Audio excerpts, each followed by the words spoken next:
ఏలూరు జిల్లాలో మరో ప్రమాదం సంభవించింది. లింగపాలెంలో భారతి ట్రావెల్స్ బస్ బోల్తా పడింది. ఈ ప్రమాదంలో ఒకరు మృతి చెందగా 15 మందికి గాయాలయ్యాయి. క్షతగాత్రులను చికిత్స నిమిత్తం ఆసుపత్రికి తరలించారు. మృతుడు వీరంకి ప్రవీణ్ బాబుగా గుర్తించారు. ఘటనా స్థలంలో సహాయక చర్యలు కొనసాగుతున్నాయి. మృతుల సంఖ్య పెరిగే అవకాశం ఉన్నట్లు తెలుస్తోంది. ఏలూరు నుంచి హైదరాబాద్ వస్తుండగా ప్రమాదం జరిగింది.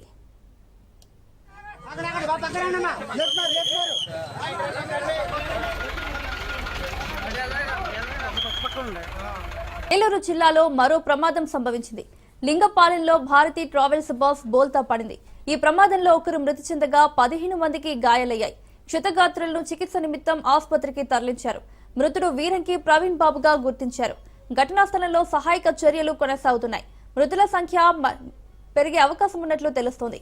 ఏలూరు నుంచి హైదరాబాద్ వస్తుండగా ప్రమాదం జరిగింది. మధ్యలో మరి ప్రతిరోజు ధర్మారం నుంచి హైదరాబాద్ వెళ్లే స్లీపర్ బస్ భారతి అనే ప్రైవేట్ ట్రావెల్స్ మరి లింగపాలెం వే బ్రిడ్జ్ దగ్గర ఒక 2 వీలర్ మీద వెళ్తున్న ఇద్దరిని గుద్ది కొంచెం ముందుకు వచ్చిన తర్వాత టర్నింగ్ లో మరి బస్సు తిరిగి పడిపోయింది. సో రైట్ సైడ్ లో పడిపోయింది. మనం చూడొచ్చిందా చూసాము.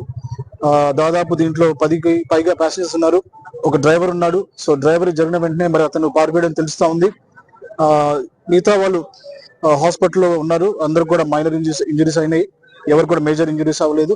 సో వెళ్ళి కూడా నేను PHC లో చూశాను. అక్కడ అంతా కూడా వాళ్ళకి ట్రీట్మెంట్ జరుగుతూ ఉంది. ఏదైనా అవసరం ఉంటే డెఫినెట్ గా వాళ్ళని ఏలూరు హాస్పిటల్ పంపిస్తామని నేను తెలియజేస్తున్నాను. అన్ఫార్చునేట్లీ బస్ కింద ఒక బాడీ మరి అక్కడ ఉండిపోవడం జరిగింది. సో వెంటనే క్రెయిన్ ని అలాగే అంబులెన్స్ ని ఫైర్ ని పిలిపించి మరి ఆ క్రెయిన్ తోటి బస్ లిఫ్ట్ చేసి ఆ బాడీని మరి అంబులెన్స్ లో మరి చింతలపూడి గవర్నమెంట్ హాస్పిటల్ కి పంపించడం జరిగింది. సో డ్రైవర్ గురించి డీటెయిల్స్ తెలియాల్సి ఉంది.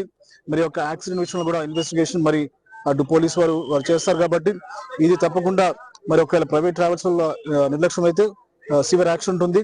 మరి చనిపోయిన ఎవరైతే ఉన్నారో వాళ్ళకి వాళ్ళ ఫ్యామిలీకి అందరూ కూడా నా యొక్క మరి కండోలెన్స్ చెప్తున్నాను.